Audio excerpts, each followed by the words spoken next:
And thank you so much guys for tuning in. Well guys, I'm back again with Mzansi Soapy Stories and namhlanje sikhuluma guys ngeskim sami. Engathi siphumile ke manje ke ezindabeni ke zomapitsi kanye ke no T-Boss no DJ Thomas.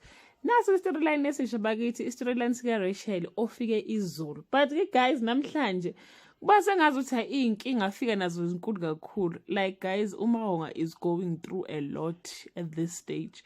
Ngapha musadi wa high unyaka divorce.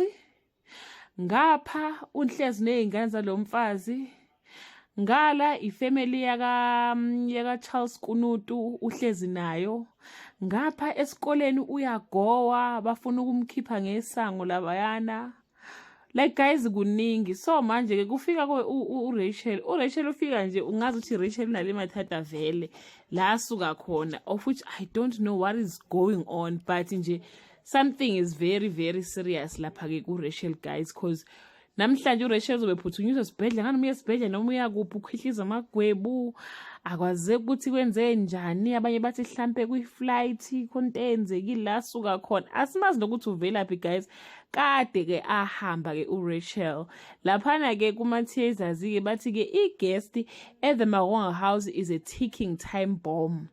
Ngolesine bathi ke the Mahonga house is turned into an emergency operating room. Kahle guys, what is happening? But Salaminia get the shock of her life when she stepped into the Mahonga house.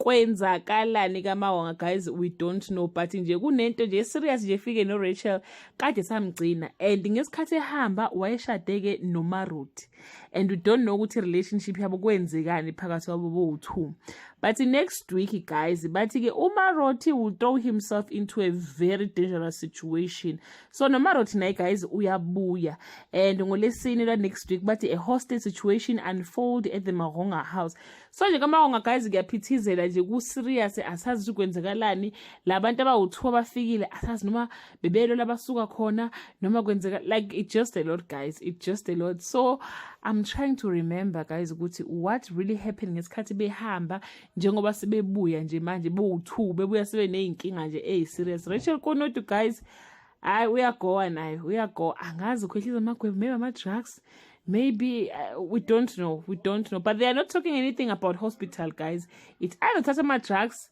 or something I don't know guys but nje the new drama is loading sikhohlwe manje amapitsi no DJ Thomas la ku Rachel Kunutu Mahonga house family it's a lot guys but ke just leave your comment below and share ukuthi wena ufisa ukubona kwenzekalani ke manje kulezi storyline ezintsha ezikhona abantu abaningi bathi they are so bored nge storyline sasejele sebefisa ngazi ukuthi nje uma uLehasa ngabuya ejele aphume simbone ngoba wow sikhathele nje lesa siphithiphithi silaphana ke ejele. That brings us to the end of this video. Do leave your comment below and share your opinion. Bye. Back to Side Action. Thank you so much guys for tuning in. Well guys, I'm back again with Mzansi.